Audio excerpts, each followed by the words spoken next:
अस्सलाम वालेकुम।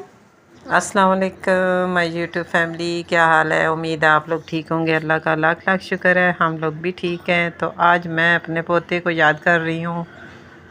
अल्लाह का शुक्र है खैर खैरियत से अपने घर पहुँच गए हैं सऊदीया। पर उसकी जो शरारतें हैं, कुछ हमने जो है ना वीडियो बनाई थी, तो मैंने कहा चलो मैं अकेले में देखूँ तो मैं अपनी यूट्यूब फैमिली को भी साथ साथ दिखाऊँगी। देखें ज़रा इस बच्चे की स्पीडें देखी आपने। ये जब मेरे पास आया ना तो उसके 10 मिनट के बाद इसने ऊपर छापा मारा है, मेरे तोतों को देखने गया है। भाई ठीक है ना, दादू ने इनका ख्याल व्याल रखा हुआ है ना। बस यही था, शुक्र है कि इसको इतना वो नहीं था अंदाज़ा कि दरवाज़ा इसका कैसे खुलता बंद होता है। वैसे बड़ी इसने ना उनको मतलब तंग किया, और इसको जब भी इसको मौका मिलता था तो ये ऐसे ही करता था, जाके खड़ा हो जाना और उसको देखना। यही छोटे जो नीचे जो हैं चिड़िया, उसी को ही ज़रा गौर से देख रहा था, ऊपर इसको ध्यान ही नहीं था शायद।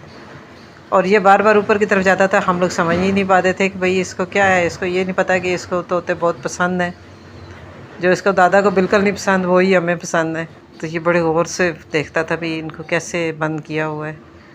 बस जब हम इसको लेकर नीचे आते थे तो ये इसका थोड़ा सा मूड जो है ना वो ख़राब हो जाता था। हम इसको नीचे लाने की कोशिश कर रहे हैं ना, तो इसको जो है दोबारा ये घूम घूम के ना इस पीछे की तरफ देख रहा है, और फिर इस जो है ना ठीक फिर ये वापस चले इसने जाना ही वहीं है, इसको वही चीज़ पसंद है। अच्छा, इसने बोला कि शायद मैं जो चल के जाता हूँ ना वो काम है, मैं फिर जो है ना उस घुटने चलने की प्रोग्राम बना के फिर कैंसिल किया इसने।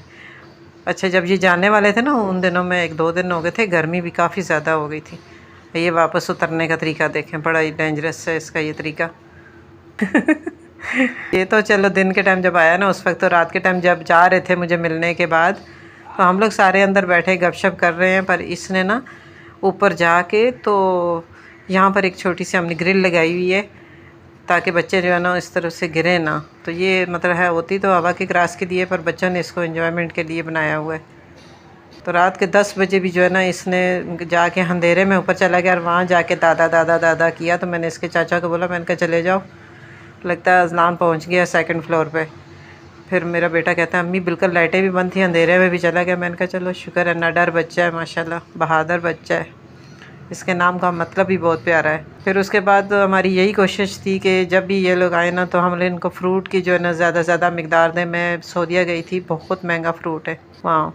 अभी मेरा बेटा आया था तब भी इनके अबू ने ना बहुत ज़्यादा जो है ना फ़्रूट ला के दिया, कह रहे मेरे बेटे को फ़्रूट दो। जब उसको भूख लगती थी खाना खाने के बीच में ना, थोड़ी तकरीबन नाश्ते के बाद 2-3 घंटे बाद फ़्रूट, दोपहर के खाने के बाद, शाम को भी फ़्रूट। तो माशाल्लाह फ़्रूट आया भी इस दफ़ा, माशाल्लाह माशाल्लाह बहुत ज़बरदस्त फ़्रूट आया। तो दिल भी करता है। और मेरे को ना ये काला वाला जो अंगूर है ना पर्पल, ये मुझे ज़्यादा अच्छा लगता है।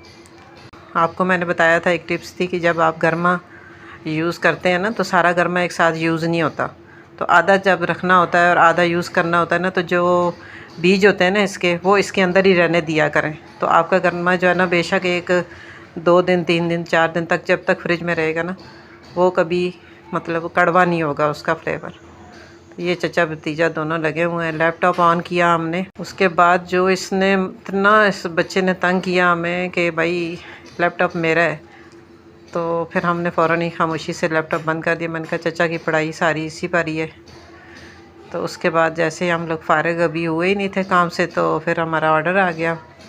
ये मुझे बड़ा गुस्सा आता है जब बच्चे बगैर बताए जब ऑर्डर कर देते हैं ना। पैसों का मामला नहीं होता, मसला ये होता है कि हर चीज़ ना एक ज़िंदगी गुजारने की एक सेटिंग बनानी होती है। ख़ास करके बच्चियों को ना, वो हमारी पंजाबी में बोलते हैं ना कि औरत घर बनाना चाहे तो सूई ने नके चो ही बनाई सकनी है, तो जे उड़ाना चाहे तो सूई ने नके चो उड़ाई भी सकनी है।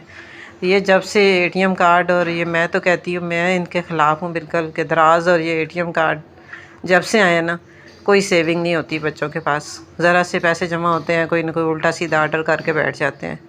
अब देखने में तो ये आपको बहुत प्यारा लग रहा होगा, पर इसके अंदर बिल्कुल ज़रा भी फिनिशिंग नहीं है सिलाई की। और ये एक बस कलर इसका ऐसा है ना, मैं अभी जब ये तो खैर उन्होंने जब खोला तो उस वक्त चेक कर रहे थे ना, तो उसके बाद जब मैंने देखा तो बिल्कुल ना गला सफाई से बना हुआ है ना कोई इसकी स्टिचिंग से, बस ऐਵੇਂ ही बच्चों ने ना ऑर्डर कर दिया। और मज़े की बात है कि ये मुझे जब ऑर्डर हुआ और वापस जब ये इन्होंने वसूल भी किया ना, उस वक्त भी मुझे नहीं पता लगा, मैं अपने कामों में लगी हुई थी। ये है हमारा जी शाम की चाय। अच्छा, आप लोगों को ये भी बताना था कि अगर इस तरह की कोई चीज़, जैसे आप लोगों के मेहमान वगैरह आते हैं जब बच जाती है ना, तो इस तरह अगर ज़िपर वाले बैग हो ना, तो आप इसके अंदर डाल देना, तो ये भी एयर टाइट की तरह ना, मतलब ख़राब नहीं होती चीज़, ना बिस्किट नरम होते हैं ना चिप्स नरम होते हैं।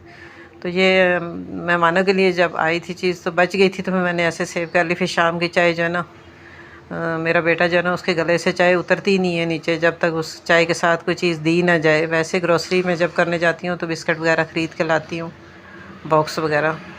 तो ये वैसे बेकरी के बिस्किट की भी अपनी बात है, आजकल रेट तो खैर हर चीज़ के महंगे, पर ये बहुत अच्छे बिस्किट आए थे। और फिर सैंडविच वगैरह भी 2-3 रखे हुए थे। मैंने कहा चलो आज इतनी बची हुई चीज़ें सारी ख़त्म करो, ताकि फिर बाद में नहीं आए। उसके बाद मेरी बहन आई थी नासरा, वो केक लाए थे। तो कहते हैं ना कि आलकस आपने देखना है तो यहाँ मेरे घर में देखें। मैंने बोला भाई आप लोग प्लेटों में काट के रख लो, खा लो। कहते हैं कोई ज़रूरत नहीं अम्मी, बर्तन धोने पड़ेंगे। तो ऐसे ही खा लेते हैं, 3 बहन भाई तो हैं। तो फिर तीनों ने शुरू हो गए, फिर केक इन्होंने चम्मच से एक ही प्लेट में सब ने खाया। उसके बाद जो मेहमान आए थे उनके लिए जो हमने बर्तन वगैरह यूज़ किए थे, फिर मैंने कहा चलो अच्छा है बर्तन सूख गए हैं तो इनको डिवाइडर में लगा देते हैं। पहले दौर में आपको पता होगा कि जो पंजाब है ना, कमरों के अंदर जो छतियाँ सी बनी होती थी, कितने प्यारे अंदाज से जो हमारी मतलब बुज़ुर्ग ख़वातीन थी उनको सेट करते थे। हर 2-3 महीने के बाद उसको उतारना, धोना, डस्टिंग करना, साफ़ सुथरा करके फिर टांग देना। अब तो वो सब कुछ ख़त्म ही हो गया, आस्ता आस्ता सारा फैशन इन डिवाइडर के अंदर आ गया है। चलें, आज का व्लॉग आप लोग बताइएगा कैसा लगा। अगर अच्छा लगे तो लाइक, शेयर और सब्सक्राइब करना मत भूलिएगा। मेरी वीडियो पूरी वॉच करिएगा। मेरी तरफ से अल्लाह हाफिज़।